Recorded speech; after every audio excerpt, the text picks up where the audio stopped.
altine fukki fan yi baraxlu atum ji nekk ñetti ak ñeent fukk ak ñett gàddaay ga mbokk yi dal leen ak jàmm si xibaar yi marax gi dañuy koy daal di doore si bopp bi ak li nga xamante ne bii moo xew foofu ca diwaanu Casamance ak li nga xam ne moo di takk der yi nga xam ne song nañu ñi nga xam ne ñoo di rebelle yi ñi nga xam ne ñoo di liggéeykatu Sen'Eau daan nañuy xëy takk ay morso yu xonq ngir ñaxtu yorin wu bon woo xam ne jàpp nañu ne ñu jiite seen kër gi moom lañ ko yoree ak ñàkk wàcc ak ñi nga xam ne ñoo di àq ak yëlefu liggéeykat yi waral nag ñoo di génn di ñaxtu ñoom it xëy nañ ko askan wi nga xam ne ñooy yeewoo foofu si diwaanu Thiaw fi nga xam ne moo di diwaanu Thiès ñoom it ñàkkum ndox wala ñu génn si mbedd yi ngir naqarlu ko jigéen ña ne rotaan sonal na leen waral nag ñoom it ñu nga xam ne ñoo di kilifa réew mi ñu jàppale leen bu baax a baax soxla nañu jàppale ñoom it taximan si réewum Sénégal waral ñoom it ñu daal di dugg si ñaxtu yëkkati kàddu ginnaaw bi nga xam te ne bi nag nee nañu ñu daal di dugg si wàllu si liggéey bi ñu ngi leen di indi jafe-jafe bari na ñoo xam ne ñu ngi jaar ci xarale yi ngir wuti taxi loolee nag day jafe lool si ñoom ngir ñu daal di mën a liggéey ni mu waree waral ñoom it yëkk seen i kàddu xibaar yi tàggat yaram yi nikkee altine ju jot dinañ ci ànd ak ki nga xamante ni bi moo di Pape Malick Diaw si yaatal gi si njeextalu xibaar yi mbokk yi lii mooy lii gën a fës si biir jotaayu xibaar ñees gis ñu def si ak faram fàcc.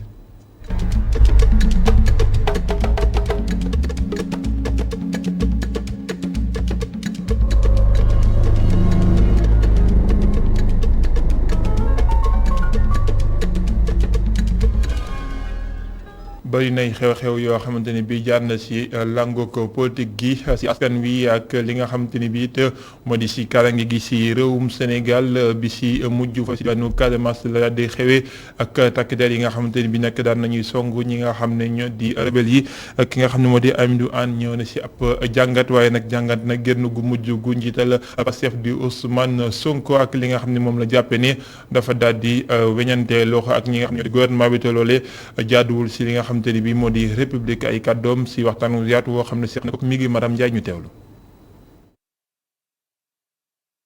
l'armée Sénégal jógati ngir rek déjati ki nga xam ne rek moom moo di Salif Sadio ak i ñoñam foofu sa diwaanu Casamance mu doon ab opération bi nga xam ne rek lu war la suñu sukkandikoo si Amidou Anne ndaxte moom jàpp na ni négociation waratul mun a am. lépp lu ci armée bi def ci wàllu protection pour xeex ak ñoom et aussi protéger population civile yi nga xam ne dañu nekk foofu dañ koy saluer la aussi ne di demander aussi les populations sénégalaises yi notamment les responsables publics ñoom ñëpp ñu wone ne daal ñu ngi suñu ginnaaw armée ñu ngi leen di soutenir ci combat bi ñuy mëne nga xam ne c'est un combat républicain. mu fekk ne jamono jooju maire bu Ziguinchor du Ousmane Sonko ma ngay wëy di dëggal ni bëgg-bëggam mooy diwaanu Casamance am li nga xam ne rek moom moo di xaalisu boppam loolu Amidou Anne jàpp ni mënul nekk benn yoon moom sax la ko mett dëgg ci njiital parti Pastef mooy kàddu yu ñagas yi nga xam ne daf koy teg ci institution yu nekk fii ci biir Sénégal. mën na bañ d'accord ak régime waaye l'armée la gendarmerie la police ak la magistrature sont des corps respectés et respectables dans notre pays donc c'est des ay démembrements yi nga xam ne institution yi la réew nag mun nga bañ a d'accord ak ñi ko yor waaye institution yi kenn du leen caaxaane kenn du leen fooy réew yu takk Afrique yu bari parce que dañoo ñàkkal solo seen institution dañ leen doyadil et puis homme politique yi d'accord ne institution dafa nekk lu am solo lu ñu war a dëgëral et cetera et je pense que politiciens yi ñi nga xam ne li ñu dëkkee mooy bu ñu xëyee bés bu ne saaga institution de la république xas leen doyadil leen ñàkkal leen kese toroxal leen parce que war nañ xoolaat seen bopp te jàpp ne bis bu ñu jëloon réew mi tey ji institution yi la ñuy basé wu pour mën a gouverner. moom njiital parti Pastef ak i ñooñam si Yewwi Askan Wi fekk na jamono jooju seen bëgg-bëgg mooy ëpp doole biir assemblée nationale waaye Amidou Anne amul benn yaakaar si seen bëgg-bëgg boobile. mën naa juum waaye yaakaaruma ko ne mode de scrutin bi di demee mooy scrutin proportionnel majoritaire jàpp naa ne mode de scrutin boo xam day favoriser trop le parti au pouvoir sur la coalition au pouvoir surtout que coalition bu am doole la ñu bëri ay leaders bëri ay partis yu fa nekk waaye nag élection lu am solo la parce que mooy dernière élection avant la présidentielle bii di ñëw mooy les premières élections aussi après les locales yi nga xam ne opposition bi da ci def ay jéego yu am solo bataille politique la bu nar a metti ci wàllu xeexu politique waaye li ma ci wax rek te di nga xam ne di ci tiit tuuti mooy que ne du am encore débat d'idées débat projet débat programme. waaye nag foofu rek coalition Benno Bokk Yaakaar defaraat toogaayam ginnaaw ba ñu génnee ci élection locale yi su fekkee ne rek ñoom bëgg nañ am doole am ndam ci kanamu Yewwi Askan Wi ak ñeneen ñu nekk ci kujje gi tolool nag foofu mu jaar ci wax dëgg kii di njiitu réew mi Macky Sall ci yenn ponk yi suñu sukkandikoo ci moom Amidou Anne. jaajëfal ko mi ngi Maram Ndiaye ñu dellusiwaat si li nga xam ne nañ ko junj si bopp xibaar yi ak li nga xam ne moo di jafe-jafe yoo xam ne liggéeykat yi Sen'Eau daan nañ koy yëkk ñu ne ba war a nag ñu daal di xëy ak takku yu morso yu xonq ngir ñu ne naqarlu jafe-jafe yi nga xam ne ñu ngi koy am seen ëpp liggéey te nee nañu yoon ba noo njiit yu kër ga moo ko daal di waral li ñu daal di sàkk moo di seen i nekk ñu gën ko ñoŋal li nga xam ne bi moo jëm seen i pension ak li nga xam ne moo di ndàmpaay ñu war a am yooyu yëpp nag dafa nekk loo xam ne tagga tembe na ñu teewlu si Mame Seynabou Babou ak Augustin Mandang mi teewoon seen ñaxtu bi. ñaari fan yoo xam ni personnel bu Sen'Eau dañu nar a takk ay morso yu xonk lu ko waral mooy ñàkk yorin bu baax bi nga xamante ne gis nañ ko ci direction générale bi buñ sukkandikoo ci intersyndicat liggéeykat yi délégué yi la nag ñoo ngi ñaawlu salaire yi nga xamante ne demeewul noonu waaye tamit prime de logement yi ak yeneen ak yeneen. ci nekkin ci wàllu liggéey bi ci ay nit yu ñu jël ci jëlin bu nga xam ne bokk nag li réglementation bi wax di leen fay lu néew bokk na ci li waral tawat bi ay liggéeykat yu nga xam ne li nga xam ne mooy jumtukaay yi ñu war a liggéeyee sooxe na du yor li nga xam ne moom la war a liggéey.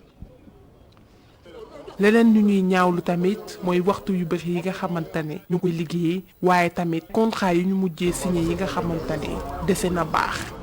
mooy waa SONES suuf si nga xam ne SONES 2 moo ko moomoon ndax patrimoine ndox mi yëpp muy SONES ak benn Sen'Eau tey ak ONAS ñoom ñoo ko bokk moom waa SONES ñi ngi ko accaparé di ko séddoo seen biir. waaw am na loo boo xam ne fii ñuy wax ak yéen féetee ginnaaw direction Sen'Eau ñu ngi ci yoonu séddoo ko. intersyndicat bu liggéeykatu Sen'Eau ñoo ngi woo ñëpp ngir ñu booloo ba am li ñu bëgg. ci kanam daañu wéyal morceau yu xonq yi ñuy takk ci suñu loxo ci liggéeykat yëpp. tey délégué yi ñi nga xam ne ñoom la ñu fal pour ñu représenter personnel bi. ñooñu ñoo amoon. pour takk brassard yi tey ci ñoom lañ ko yemale woon waaye danañu ko yaatu ci périmètre Sen'Eau bi yëpp incha allahu rabbi suba ak ginnaaw suba incha allahu rabbi. lu ëpp ñaari at ginnaaw bi Sen'Eau ñëwee Sénégal intersyndicat wu liggéeykat yi jàpp ni dafa jot ngir ñu wax askan wi li xew ngir lépp lu mën a am rekk ñu xam ne jégaloon nañ leen. jaajëfal ko Mame Seynabou Babou ñu ngi ko doon jiit si bopp xibaar ñi nga xam ñoo di taximan yi ñoom it maire ba futul la ñu daal di xëyee nee nañu seen liggéey dara doxatul te ñu ngi joxoñ baaraamu tuuma ñi nga xam ne ñoom ñooy seen wujju te ñu jàpp ne amuñu yoon gu leen tëralal ñu war daal di def lu ni mel bokk na ci li nga xamante ni bi moo di jumtuwaay yi ñuy jaaree ngir woo borom woto mu ñëw te sa téléphone nga koy jëfandikoo loole nag mel ni daa gën a woyof si payor askan wi ñu bëri tàmbali di ko nag nekk na loo xam ne ñoom ñaawlu nañ ko ñaawlu waale nañu ñi nga xamante ni biit ñoo yor seen i woto yoo xam ne woto nekk taxi te ñu leen di jox yi kayit loolu yëpp bokk na si li nga xam ne fësal nañ ko bi ñu xëyee tey jii di ko daal di ñaxtu ñu dellusiwaat si ak Mamadou Sy ak Bara Sow. atmosphère bi tàngoon na ci marche fédération de taxi du Sénégal.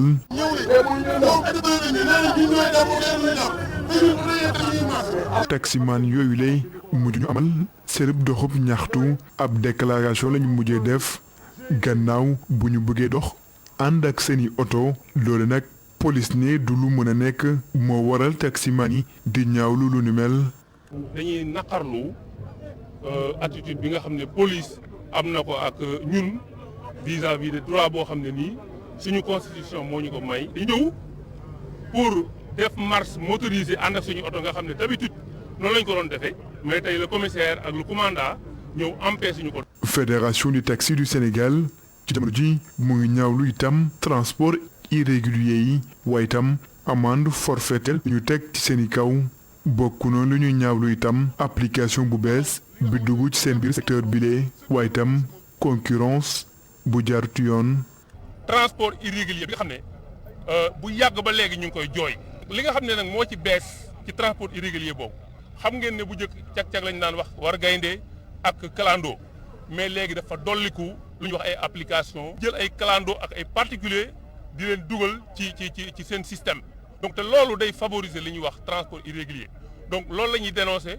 ñi bokk ci bile fédération ci jamono ji bokk na lu ñuy sàkku moo di ñu daal di teg ci suuf laissez-passer yi waaye itam nguur gi daal di tere clando yi ak càq-càq def transport ñu taf amende forfaitaire itam bokk na ci seen càkkuteef. li ñu bëgg mooy application ak ñu mel ni moom ñu dégager wala ñu réglementer leen ñu yem xam ne bu ñu ñëwee fii ñan lañu war a liggéey mooy organisation taxi yi. c'est passé waxuñu benn amélioration lu dul ñu andi la ko amalul taxi njëriñ. Fédération des taxis du Sénégal fas yéenewul benn yoon yam fii ñoom nag ci jamono ji ñu ngi xalaat yeneen plan d'action gannaaw bu ñu waxtaanee ak acteurs transport yi ab mémorandum jot nañ ko sax xaatim dinañ ko jébbal ni ki tey autorité yi.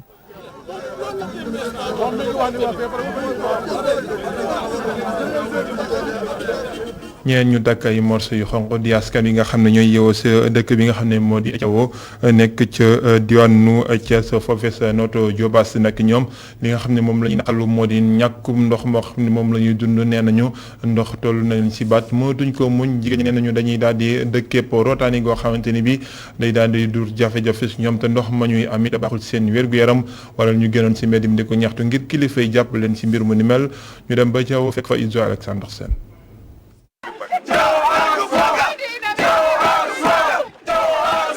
Diagne Faye di kenn ci soxna yi nga xam ne ñoom ñoo yeewoo fii ci Thiawo muy ñëwaat ci jafe-jafe yi nga xam ne de am nañ ko ngir rek am ndox lu ëpp fukki at a ngi nii ñàkkum ndox moom moo lottal ñi nga xam ne ñoom ñoo nekk ci village bi di Thiawo. na ngay def réveil 3 heures du matin ngay root ba 6 heures et demi nga war a xëy liggéey loolu dafa métti ku yore njaboot yore borom kër métti na trop suñu ñàkkum ndox fi Thiawo mënuñu ko suñu doomu aadama ñuy fay ay saret 10 bidon 1500. daanaka pexe bu ne rek def nañ ko ngir jot ci kilifa yi nga xam ne de ñoom ñoo ŋànk wàllum ndox mi waaye boobu ba léegi saafara amagut. à quelques kilomètres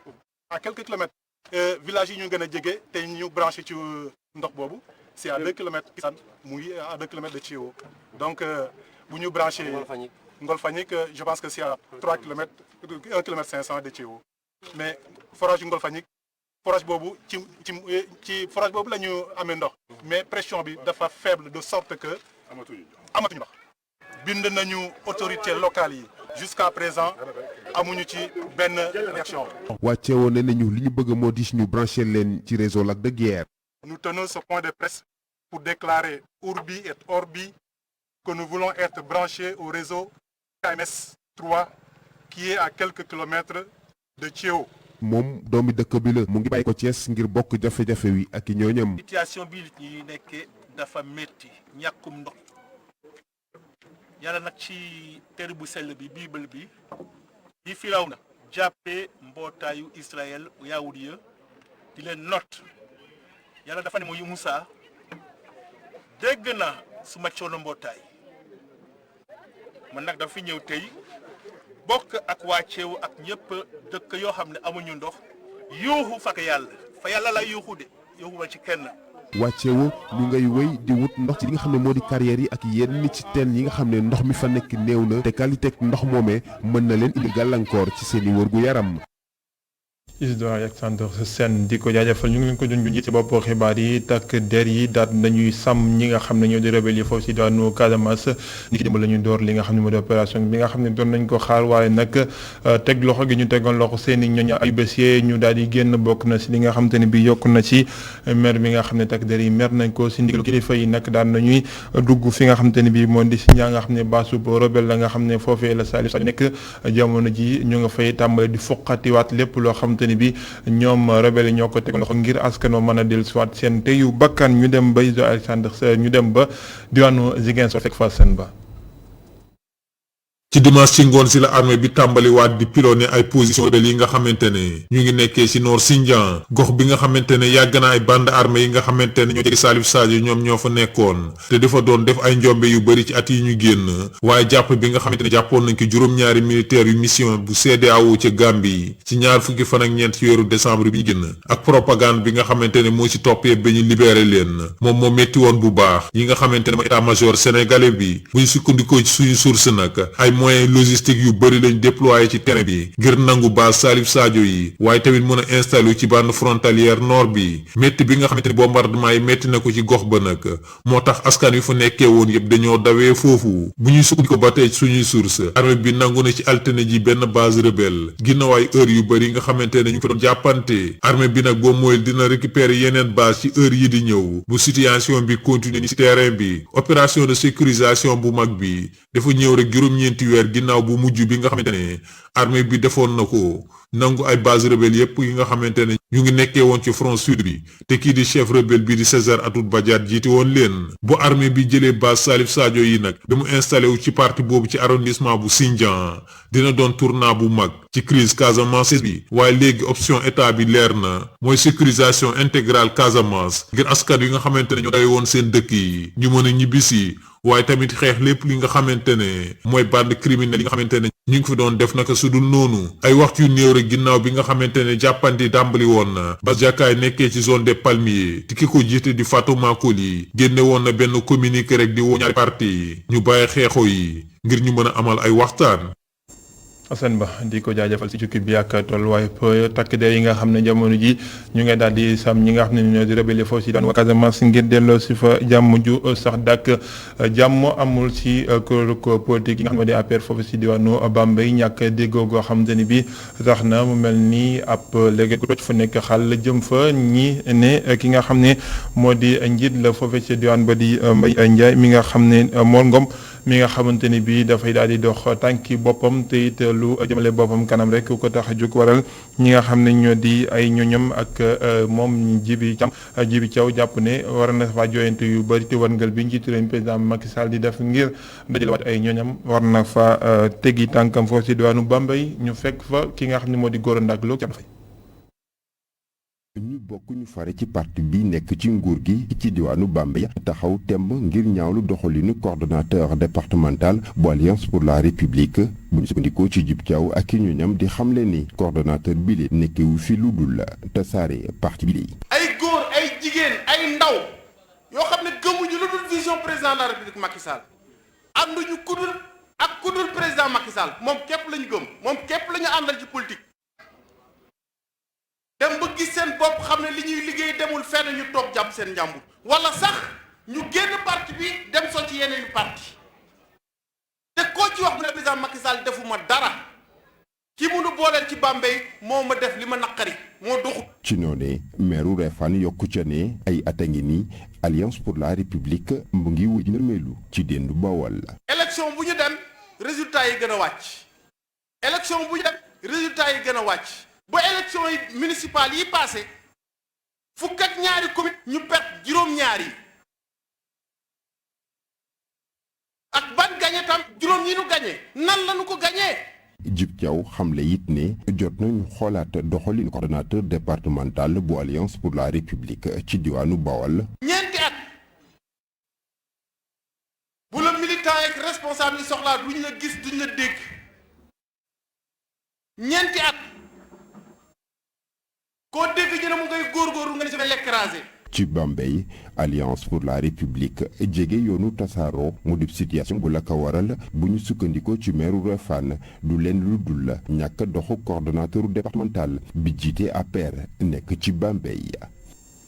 Gora Ndak Lo daak bu Médina Gounass tey jii la daal di jeex groupe média amoon fa taxawaay bu ràññeeku direction générale ba ki nga xam ne moo di xalif ba Thierno Amadou Tidiane Ba dalal na leen daal di rafetlu bu baax taxawaay bi nga xam ne taxaw nañ ko si juróom-ñett fukk ak benneelu daak bi waaye tamit yi nga xam ne moo ko daal di itu Mamadou Ibra Kane nekk fursa si moom ngir mu fàttaliwaat yéen yi nga xam ne am na ko foofee foofa li nga xam ne moo di topp gi xew-xew yi nga xam ne moo di xew-xew diina foofee nag bëgg nañoo yaatal li nga xam ne moo jëm si daaka bi si ab gaaral boo xamante ni bi dina daal di yaatu lool si film waaye tamit lépp loo xam ne moo jëm si denc lañ fay gaarale si wàllum nataal dina nekk loo xam ne danañ ko daal di saso di mbégum ki nga xam ne moo di Thierno Amadou Tidiane Ba ay kàddoom moom Mamadou Ibra Kane ñu teewlu ko ak suñu ndaw yi nga xam ne ñoom lañu yabuloon foofee sa diwaanu Médina Gounass daaka ba Cheikh Moussa Sarr ak ki nga xam ne moo di Sidi Niang. suñu taxawaay en tant que groupe de presse suñu participation ci wàllu médiatisation loolu dégg nañ bu baax loo xamante ni sëriñ bi dénk na ko jaarale ko ci Thierno Ibn Oumar pour ñu mën cee taxaw ñu ñaan ci loo xamante ni ndigal lay doon ñu sóobu ci ñu liggéey ci ba nga xamante ni ñëpp dinañ ci mën a teg seen bët muy fii ci Sénégal ak bitim réew ci nag kalaama réew mi ak kalaama yoo xamante ni français ba ci arab ba nit ñëpp daal mën cee jot loolu bëgg nañ ci taxaw bu baax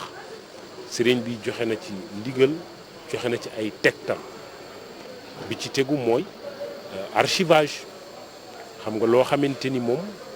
ci Afrique ak ci Sénégal léeg-léeg mu am càggante ñu ba loo xamante ni lu am solo am na fi ay at walla sax parfois sax taxu koo yàgg noonu am nu ñuy doxale ba loolu ñu ñàkk ko fii nag ci Dakar bi sëriñ bi dafa xam ne am na lu bare loo xamante ni def nañ ko fi bi ko dalee maam El Hadj Mouhamadou Saïd Ba def na ko ci waxtaan boo xamante ni dafay amal njëriñ askan bi ak diine bi loolu yëpp ñu dajale ko ñu war koo nag sécuriser fexe ba loo xamante ni daal du réer nga xam ne suñu doom yi suñu sët yi ak suñu sëti sëtaat yi ëllëg bu soobee yàlla dinañ ci mën a jot dinañu xam lan lañ fi def te loo xamante ni lu am njëriñ la loolu groupe E-Media dina ci taxaw bu baax a baax. ñu des foofee sa Dakar ba njeexital yi ak ñi nga xam ne ñoo doon na amal organisation ba comité bi daan nañuy daje ak ñi nga xam ne ñoo di taskatu xibaar yi fukki fan yi lël ak jaamu yàlla ak ba tudd suñu borom daan nañuy def xayma ba si mbégte ak yaakaar goo xam ne ñaaniñ fa ñaan wasaaru si biir réewum Sénégal ki yor kàddu comité d'organisation ba di Amadou Baro Ba ñu teewlu ay kàddoom ci micro Cheikh Moussa Sarr ak Sidi Niang. gannaaw réunion yi structure bi yëkkati na logistique bu rëy. li ci mel ni ay oto muy toll nii fukki oto ak lu teg ay chauffeur am ak ay gasoilam ak lépp li nga xamante ne moo ci ànd ñu jëm fii ci dëkk bu tedd bi mooy Madina Gounass waaye xam ngeen diggante Madina Gounass ak li nga xamante ne mooy site Dakar bi presque 10 kilomètres la donc loolu aller retour yi day xaw a métti loolu tamit bu ñëwee jéem nañ ko gérer bu baax a baax yëkkati nañ tamit ay ndimbal jagleel ko. bépp service bi nga xamante ne yaa ngi fiy yëngatu ngir Dakar bi mun a jëmee ci kanam ci dimbali mun nañ ci citer ay lu ci mel ni ay ceeb lu ci mel ni ay diw li ci mel ni li nga xamante ne mooy lu ñuy war a soxla ci Dakar bi ngir lépp mun a jaar yoon waaye tamit dimbali nan ñi nga xamante ne ñoom ñoo yor liggéeyu Dakar bi wax naa léegi ñun dañoo ñëw ngir dooleel nous sommes venus pour appuyer en quelque sorte donc dañ leen di dimbali. ci nan la ñu mën a def ba liggéey bi dem ci kanam donc ci loolu la ñuy taxaw depuis ñu ñëw depuis samedi bi nga xamante ne jour boobu la Dakar bi topp ba tey fu ñu toll nii waaye tamit ñëw nañ dugg ci organisation bi dëgg xam nag suñu place xam tamit fan la ñu war a yem waaye di dimbali ki nga xamante ne mooy sëñ bi si ndigalam ak si ñaanam tamit gannaaw réunion yi.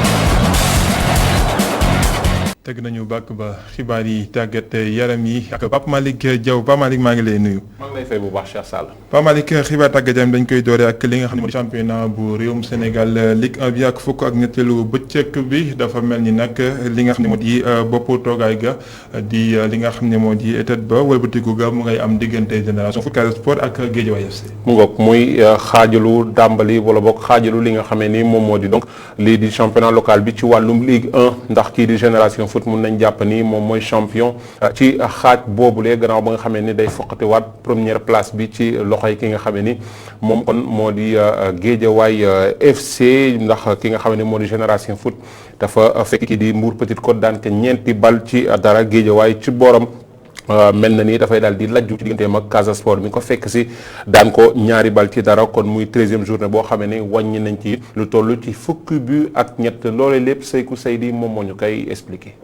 équipe yi daanaka ñoom ñëpp ñoo tolloo doole ginnaaw fukk ak ñetti journée fukk ak ñeenti poñ dong moo dox ci diggante leader bi Génération Foot ak ki mujj ci classement bi di Ndiambour. Casa Sport mi nga xamante ni mooy équipe bi nga xamante ni ñàkkagul benn jongante juróomi victoire rek la am juróom-ñetti match nul. Guédiawaye FC mi nekkoon leader moom dañ ko faa jëlee ginnaaw mi nga xamante ni dafa laaj ci seen diggante ak ñii di waa Casa Sport ñu daan li 2-0 ñu nekk léegi 3e bi nekk ñetteelu défaite bi nga xamante ne waa Guédiawaye am nañ ko te yépp ñu ngi koy jëlee seen kanamu public ñoom ñoo nekk jamono ji 3e am ñaari fukk ak ñaari poñ. Casa Sport moom nekk ci ñaareelu place bi am fukk ak ñetti poñ. Génération Foot moo nekk champion mi-saison. Grenat yi ñoom dañoo fekk kii di Mbour PC daan ko 4-1 seen attaquant bi di Ngagne Fall ñaari but la dugal. choc 13e journée bi mi ngi woon dox ci diggante Teungueth FC ak AS Pikine ca Ngalandou Diouf ñaari équipe bi tembo ku nekk benn bal la dugal sa morom. Moutar Bandé di capitaine u Teungueth moom ci 39e minute la jëlee rouge bi nekk juróom-benneelu match nul bi nga xamante ne Teungueth dégle na ko ñoom ñi nga xamante ne amuñu benn ndam ci atum 2022 bi seen ndam gu mujj gi ñu ngi koy jëlee décembre 2021 seen diggante ak Guédiawaye FC 3-0 lañ leen gagné woon. Jàmbaar moom daal di tegle ñaareel bi victoire ginnaaw match journée bi ñu génn 2-0 lañ daan ñii di US Gorée. juróomi bii dugal nañ ko ci ñaari jongante te encaissé wuñu benn mu mel ni nag seen équipe bi muy commencé retrouver formam. Dakar Sacré-Cœur ak Linguère moom dañoo temboo kenn dugalu sa morom dara fukk ak ñetti bii dugal nañ ko ci juróom benn match yi nga xam te ne amal nañ ko. mu doon kon fukki ak ñetteelu bëccëg boo nga xamee ni niki tey la ñu ko daal di tëj foofee ca stade Mouniang Soumaré ak excellence bi nga xamee ni moom moo doon dalal kii di Jaraaf te surprise bi mun nañ jàpp ni Thiès waaye ñoom ñoo mujj daan li nga xamee ni moom moo di club vert et blanc boobu bu Jaraaf 1-0 Cheikh Sall. kon fukki ak ñetteelu bëccëg bi moo jeexal xaaj bu njëkkub li nga xam ne moo di Ligue 1 bi ñu dafa ba xëy mag njàngat gi ak nga xam ne moo di Lamine Magnan Diédhiou. moom mi nekk journaliste taskatu xibaar foofee ca quotidien stade moom ma nga daal di jàpp ni li nga xamee ni moom moo di fukk ak ñetti bëccëg yooyu mel na ni am na niveau waaye nag ñaari équipe moom la cee daal di gën a duut baaraam di Tëngéej ak Ñambuur bu Louga jàpp na li nga xamee ni moom moo di recrues yi ñoom ñoo xawagul seey bu baax a baax ci li nga xamee ni moom moo di yooyu la effectif ñu teewlu ko moom Lamine Madian ci téléphone Pape Madiakhate Sarr. jàpp naa ni championnat bi phase aller bi mun nañ ne relevé na ndax soo xoolee changement de leader yi ci am ci diggante première ba 13e journée rek wan na ni équipe yi daanaka nuñ ëppantee doole bëriwul. Casa Sport nag mu nekk benn équipe bi nga xam ne moom kase moom moo amagul défaite fii ci championnat bi mu doon équipe bi nga xam ne dafa nakareel jonganteel tamit seetlu ne ni même groupe bi la daanaka depuis ñetti at yi chaque année ñu am luñ ci yokk ñu am tamit coach bi nga xam ne dafa xam équipe am muy Ansou Diadio daa ci nga xam ne dañ ko war a ñàkk yooyu li ñuy def tout ba am nul moo tax ñu bëri ay nul su ma juumul 8 match ñu lañ am mu doon équipe bi nakaree joué te jàpp naa ne suñu amoon un vrai buteur mënoon leen gën a jël ak distance ci xëccoo bu ñuy xëccoo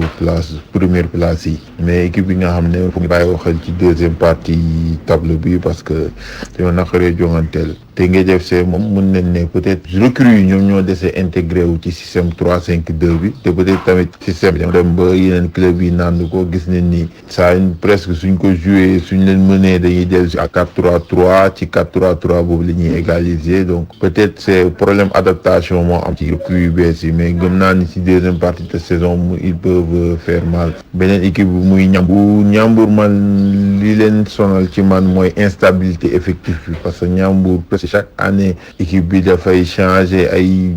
recrues yu bëri am ay départ yu bëri donc dafay métti pour nga mën a liggéey dans la durée jàpp naa ni loolu moo leen sonal te instant yi ñu ngi perdre ay points yu bëri ci course au maintien bi te suñu continuer nii ragal naa di deuxième division la jëm te alors que Ñambour xam nañ ni équipe bu mag la ci championnat bi.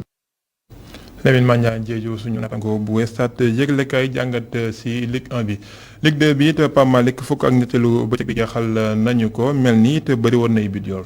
foofule ab record la ñu fay daal di amal ñu jàpp ni fukk ak juróom ñetti bi moom la ñu fay daal di wàññi rawatina yooyu les résultats ngeen di seen noonu ak Sonacos mi doon dalal Amitié daan ko ñetti bal ci benn témbo ci diggante US Ouakam ak Kër Madior ki nekk dugal benn bi Stade de Mbour mi doon dalal Duc daan ko ñaari bal ci dara 0-0 boobule match donc moo dul am bi ci Ligue 2 ci diggante ñaari tali ak Walidane Oslo fekk US Sport daan ko benn bal ci dara naka noonu Demba Diop dalal Renaissance daan ko ñetti bal ci benn ak témbo bu am solo bi ku ci nekk dugal ñaari bi ci diggante Thiès FC ak ki nga xamee ni moom moo di jamono Fatick loolu la waral jamono ji ci classement bi ki nga xamee ni moom moo di Walidaan ba tey moom mooy des ci boppu classement bi kon coppite bi daal di am gannaaw ñaar fukki poñ ak juróom-benn yu muy am tolloo ko ak Stade de Mbour Sonacos ñeenti poñ moom mooy dox si digganteem ak ñaari équipe yooyu la ci kaw mu nekk ci ñetteelu place bi Demba Diop collé boobule podium ak ñaar fukki poñ ak benn ci milieu tableau bi ñu seen ci Oslo ñaari tali ba ca Kër Madior wala sax Renaissance Dakar jamono ji ñi nga xam ne ñoo nekk ci zone rouge bi di Duc ak ki nga xamee ni moom moo di Amitié si. ñu daal di wax si wàllum football ba léegi ak gayndey Sénégal yi nga xam ne ñu ngay yëngu si diwaanu Europe ràññeeku na lool ñoom it lool si ayu bés bi. waaw ci loolu léegi mun nañ jàpp sax ki nga xam ne moom moo di Moustapha Nam moom mi nga xamee ne dugal na lii di juróom-ñaareelu biyam ci boobule championnat bu France ci Angleterre Nampalys Mendy moom it daal di amal gannaaw titularisation bu njëkk jóge woon ca CAN bi amal it yeneen simili yoo xam ne mu ngi koy wàññi jamono ji foofee ca Leicester Baye Oumar Niass wala Babacar Xuma ñoom it feeñaat ci li nga xam ne ni moom moo di ci wàllum efficacité ci wàllum but Pape Abdou Cissé wala bokk Pape Alioune Ndiaye ñoom it daal di amal ay match yu am solo foofee ca Turquie loolu lépp ñu ànd ceeg Cheikh Diop. championnat bu France la ñuy doore wërngël bu gënee Sénégal yi donte ne taxul sax ñu wane seen bopp lool ci ay bés bi foofee Alfred Gomis ci biir camp yi ren moo fekki Lyon daan ko 4-2 Pape Matar Sarr moom dong mooy Sénégal yi bokkoon ci jongante ba ñuy tàmbali ñu timboo ak Lens kenn dugalul sa moroom dara Marseille moom it moo gagné Brest te Papa Alassane Gueye bokkoon na ci ba ñuy tàmbali. ci deuxième division bi Moustapha Nam moom dugal na juróom-ñaareelu bitam saison bii ci ndam li Paris FC am seen diggante Niort la woon 2-0. championnat bu Angleterre Nampalys Mendy tàmbali na ab jongante mu di guléet gannaaw ba mu jugee ci Coupe d'Afrique bi ak Sénégal waaye Leicester daan nërmeelu ci digganteem ak Arsenal. ba tey mu nekk ci camp yi di wane boppam Edouard Mendy ak Chelsea ñu am ndam seen diggante ak Newcastle 1-0. Ligue 1 Baye Oumar Niass moom feeñaat na teyit dugal na ak Burton Albion ñaari bit yi mu dugal moo may équipe bi mu am ndam seen diggante ak Fleetwood 3-2. Espagne Youssouf Sabaly mi ngi wéy di tàmbali jongante yi ak Betis Séville ci dimanche ji ñoom ñoo daan Athletic Club 1-0. championnat bu Italie Kalidou Koulibaly ak Napoli ñoo daan Hellas Vérone 1-0. Grèce foofee fala sénégalais yi gën a wane seen bopp ci ayu bés bii Olympiakos moo doon dalal Aris Salonique ci play-off championnat bi Pape Abou Cissé moo njëkk a dugal laata Papa Alioune Ndiaye di égaliser waaye Olympiakos moo mujj am ndam 2-1. Danemark ngir jeexal foofee Babacar Xuma moo sax dugal benn bit bi nga xam ne bi jongante bi di waaj a jeex la ko dugal ci digganteeg Midtjylland tax ñu am ci ndam 1-0. jaajëfal ko Cheikh Diop ñu jaxal Pape Malick ak wàllum basket ak li nga xam ne moo jëm si bal bi waa DUC seen jongante bi mujj si conférence bi fii si Ndakaaru ñu ko war a amal ëllëg faaw ñu